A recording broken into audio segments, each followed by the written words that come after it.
वो झटके जो लगते हैं वो झटके हमारे पैर जहाँ से शुरू होते हैं वो नहीं, उसको बोलिए मूलाधार चक्र का जो एरिया होता है। कभी आप महसूस करिए जो हमारी रीढ़ की हड्डी का सबसे आखिरी सिरा होता है, सबसे निचला सिरा होता है, वहाँ से वो झटके हमको लगते हैं। ठीक है, हमको वो झटके वहाँ से लगने शुरू होते हैं। कह सकती हैं, आप कह सकती हैं कि जो हमारी हड्डी होती है, तो जो मूलाधार की जो आखिरी सिरा होता है, जहाँ पे ना आप ध्यान से अगर समझेंगे, महसूस करेंगे, तो वहीं पर सारी हड्डियां जुड़ी होती हैं। ठीक है, तो जोड़ जो होता है ना, जोड़, उस जोड़ पे हमें झटका लगता है, महसूस होता है दबाव, जिसके कारण हमें पूरे कमर के एरिया में वह झटका महसूस होता है।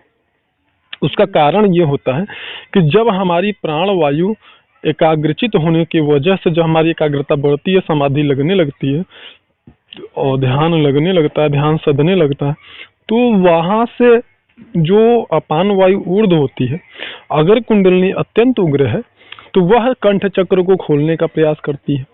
जब वह कंठ चक्र को खोलने का प्रयास करती है, जबरदस्त दबाव पड़ता है हमारे कंठ में, हमारा गला एकदम भर जाता है, फूल जाता है गुब्बारे की तरह, समझे। तो हमारा गला, चूंकि आगे उसको जाने का रास्ता उसका अवरोधित होता है, क्योंकि हमारा जो कंठ होता है वो नाड़ियों का जंक्शन होता है। ठीक है, वहां पे सब कह सकते हैं कि नाड़ियों का वो गुच्छा है, वहां का विकास थोड़ा धीरे धीरे होता है और बहुत सारे संयम का पालन करना होता है। तो जब वहां दबाव पड़ता है ना, तो हमारा जो गला है ना, हमारी मुंडी एकदम पीठ में चिपक जाती है। ठीक है, सर का पिछला हिस्सा हमारे पीठ में चिपक जाता है और हमारा मुंह एकदम ऊपर की तरफ हो जाता है। कभी कभी साधक इस दशा में झूलने के जैसे झूलने लगता है, आगे कभी झुक जाता है, कभी पीछे झूलता है। ठीक है, और जब वो ये दशा होता है तो वो जो जब दबाव देती है कुंडलिनी शक्ति कंठ चक्र को खोलने का, उस स्थिति में हमारे मूलाधार पे भी दबाव पड़ता है, क्योंकि यहीं से तो प्राणवायु ऊपर जा रही है। ठीक है, तो यहाँ से जब वह ऊपर जाती है, यहाँ से आप कह सकते हो जब यहाँ से प्रेशर, जबरदस्त दबाव जब पड़ता है हमारे कंठ पे, तो जब कंठ आगे का रास्ता बंद होता है तो फिर वही दबाव रिफ्लेक्ट होकर के वापस भी आता है, मतलब हमारे मूलाधार पर भी आता है। जब जैसे यहाँ से जब आपने जोर लगाया, ठीक है, सामने वाले के ऊपर, और सामने होता है, हाँ वही तो, जब आप सामने वाले पे जोर लगाते हो और फिर सामने वाला आपसे ज्यादा ताकतवर है या आगे कहीं रास्ता ही नहीं है कुछ जाने का, तो फिर वो लौट करके आप ही के पास तो आएगा। जैसे बॉल है, बॉल आपने दीवार पे मारा, तो दीवार पे जब मारते हो आप, तो फिर वापस वो आपके पास आता है। गुरुजी, ऐसे मेरे साथ पूजा पाठ करते टाइम होता था और मैं सोचती थी पता नहीं मेरे इस चक्कर में क्या दिक्कत होगी। मेरी बात को समझ रही है ना? हाँ जी, समझ रही हूँ। बॉल आपने लिया, दीवार पे मारा, तो जब जितना जोर आपने बॉल पे लगाया है, ठीक उतने ही प्रेशर से अगर वो दीवार है वहां पे आगे रास्ता ही नहीं बॉल को आगे जाने का, तो फिर वो बॉल वापस आप ही के पास तो आएगा। आएगा ना। तो उसी तरीके से मूलाधार से जब वो प्रेशर ऊपर जाता है और रास्ता अगर नहीं मिलता, तो फिर वो प्रेशर रिफ्लेक्ट होकर के वहां से फिर मूलाधार पे आके दबाव मारता है। तो जब वो वापस आकर मूलाधार पे दबाव मारता है तो झटका महसूस होता है हमको। तो ये क्रिया लगभग आपकी जब तक कंठ चक्र आपका नहीं खुलता है तब तक ये क्रिया होता रहता है। इसलिए कहा जाता है कि आप ज्यादा से ज्यादा प्राणायाम करिए, अनुलोम विलोम और भस्त्रिका, साथ में भ्रामरी प्राणायाम और सर्वांगासन का अभ्यास करिए। ठीक है। और एक होता है वो मुद्रा, एक बहुत गोपनीय मुद्रा है विशेष, वो मुद्रा करने से और ये सारी चीजों करने से हमारा जो कंठ होता है जल्दी खुलता है। हाँ, लेकिन आपके लिए सावधानियां यही हैं, ब्रह्मचर्य का कठोरता से पालन करिए, कम से कम 6 महीने। ठीक है। ये 6 महीने में आप पूर्ण ईमानदारी से साधना करेंगी, ज्यादा से ज्यादा समय ध्यान को दीजिए। आज मैंने आपको एक बार नहीं कई बार बताया, फिर बोल रहा हूँ, मंत्र जाप, प्राणायाम, मुद्राएं, आसन, हर चीज से ज्यादा महत्वपूर्ण 2 चीजें हैं, एक ब्रह्मचर्य और दूसरा ध्यान। मतलब सबसे हमसे अगर पूछा जाए कि गुरुजी सबसे ज्यादा महत्वपूर्ण क्या होता है, तो मैं यही कहूंगा कि एक ध्यान और दूसरा ब्रह्मचर्य। तो ये अत्यंत महत्वपूर्ण है। तो इसको ज्यादा से ज्यादा ध्यान आपको करना है, 4 घंटे, कम से कम 4 घंटे का ध्यान करिए। अगर एक बार में आधे घंटे ही कर पा रही हैं तो कई बार ध्यान पे बैठिए दिन में, अगर समय है तो भरपूर उसका लाभ उठाइए। ठीक है ना। तो चारपाई पे बैठ के कर सकते हैं? नहीं, बिल्कुल गदा पे नहीं, चारपाई पे नहीं बैठना है, गलत है। ये तरीका गलत है। अच्छा, क्यों नहीं बैठना है वो भी समझ लीजिए।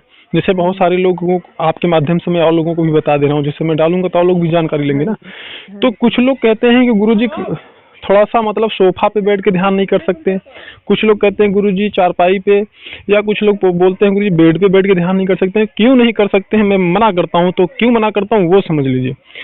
देखिए, जब हम बैठते हैं तो हमारा जो ये मतलब आप कह सकते हैं मूलाधार का क्षेत्र है, कमर मान लीजिए आप लोगों के सांसारिक भाषा में, यहाँ पूरा नाड़ियों का जंक्शन होता है। कभी भी डॉक्टर जब इंजेक्शन लगाता है ना, तो वो कभी चेक ही नहीं करता कि नस में लग रही है, कहाँ लग रही है, बस सीधे वो इंजेक्शन लगा देता है, ठीक है ना।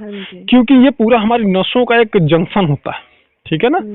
तो ये आपका जो नसों का जंक्शन है, जब आप बैठते हो तो ये सारी नसें जो होती हैं ब्लॉक हो जाती हैं, ठीक है।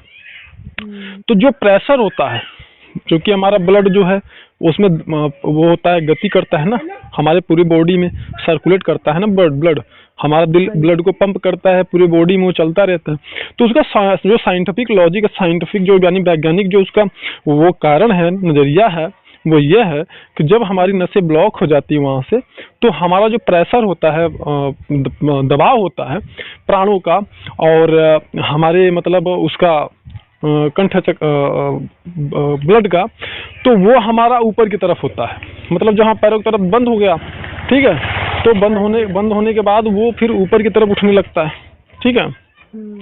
तो अब जबकि वो जब जितना सख्त हमारा बैठने का जो आसन होगा, वो जितना सख्त होगा, कड़ा होगा, कठोर होगा, उतना ज़्यादा वो नसें ज़्यादा ब्लॉक होंगी। जब वो उतना ज़्यादा ब्लॉक होंगी तो हो सकता है कि हमें पीड़ा हमारे पैरों में ज़्यादा अनुभूति हो दर्द की, लेकिन उससे हमारा जो दबाव होगा वह ऊपर की तरफ, जितना ज़्यादा सख्त आसन होगा उतना ज़्यादा तेज वो दबाव होगा। तो जितना ज़्यादा दबाव होगा, हमें साधना में उतना ज़्यादा आगे की अवस्था प्राप्त करने में सहयोग होगा। हमारी जो प्राणवायु है उतना ज़्यादा तीव्र गति से ऊपर की तरफ उठेगी। बात समझ रही है। अब जब कि हमारा आसन बहुत ही नरम होगा, ठीक है, बहुत मुलायम होगा, तो हमारी नसें उतना ज़्यादा ब्लॉक नहीं हो पाएंगी, ठीक है ना। उस स्थिति में ये भी होता है कि साधक जो अगर आधा घंटा बैठ रहा है, अगर उसका जो मतलब ऐसे समझिए कि आसन अगर उसका नरम है, ठीक है, अगर वो व्यक्ति जो सख्त आसन पे आधा घंटा बैठ रहा है, तो वह कठोर जो है आसन पे वो 1 घंटा बैठेगा, ठीक है, जाहिर सी बात है। तो उसका कारण यही होता है कि जब आपका ऊपर प्रेशर पड़ने लगता है और आसन आपका अगर नरम होता है, तो वह प्रेशर ऊपर उतना दबाव नहीं दे पाता जितना दबाव एक चक्र को खुलने के लिए आवश्यक होता है। खास करके मैं कंठ चक्र की बात कर रहा हूँ, ठीक है ना। तो वो उतना प्रेशर जो होता है वह पर्याप्त नहीं होता, और जब सख्त आसन पे हम बैठते हैं तो पूरा का पूरा जो प्रेशर होता है, जबरदस्त प्रेशर हमारे कंठ पे पड़ता है, या हमारी प्राणवायु के द्वारा ऊपर के चक्रों में पड़ता है, ठीक है। जिस प्रकार से हमारा कंठ चक्र कठोर होता है, खुलने में ज़्यादा समय लगता है, ठीक इसी प्रकार से हमारा ब्रह्मरंध्र भी होता है जिसको खुलने में बहुत समय लग जाता है। बात समझ नहीं आप।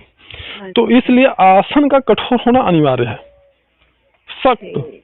अगर आप जितना नरम आसन का प्रयोग करेंगी और जितना मुलायम आसन का प्रयोग करेंगी, वो समझिए कि फिर आपका साधना उतना ज़्यादा लंबे समय तक चलेगा। फिर जैसे कठोर आसन पे साधना कर बैठ के आप कर रहे हो और आपका कंठ चक्र अगर 2 साल में खुल रहा है, मुलायम आसन पे करोगे तो वही 6 साल हो सकता है।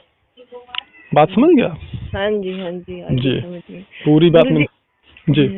गुरुजी, मैं एक बात और पूछ रही थी। आज मैं ध्यान कर रही थी, ध्यान करने के बाद मैं मतलब कि मैंने बोला ना मुझे नींद आ जाती है, तो मैं सो गई। सोने के बाद मुझे सपना आया जैसे मैं ना किसी के घर, पता नहीं किसका घर है, बंद घर है, कोई भी नहीं है उसमें और मैं ही हूँ, उसको ना मैं फर्श धो रही हूँ और उसके फर्श का लेवल है ना ऐसे है जैसे सारे जैसे पूरे कमरे का पानी बीच में इकट्ठा हो जाता है, और मैं वो पानी निकाल रही हूँ, और वो पानी मतलब कि सपने में मैं बोल रही हूँ इतना सारा पानी इतनी जल्दी कैसे निकाल लिया, और जैसे मैंने उसको साफ कर दिया। बहुत अच्छा अनुभव है आपका। ये आपका सपना नहीं है, इसको अनुभव बोलेंगे, क्योंकि ध्यान अवस्था के बाद अक्सर साधकों को नींद आ जाती है, तो वो जो नींद होती है वो अर्ध निद्रा की अवस्था होती है, मतलब वो आधा जाग रहे होते हैं और आधा सो रहे होते हैं। मतलब उस स्थिति में भी उनको ध्यान होना, मतलब उनका ध्यान हो रहा होता है। तो आपका जो अनुभव है बहुत ही श्रेष्ठ अनुभव है, बहुत ही अच्छा अनुभव है, और इसके लिए आप प्रसन्न हो जाइए। इसलिए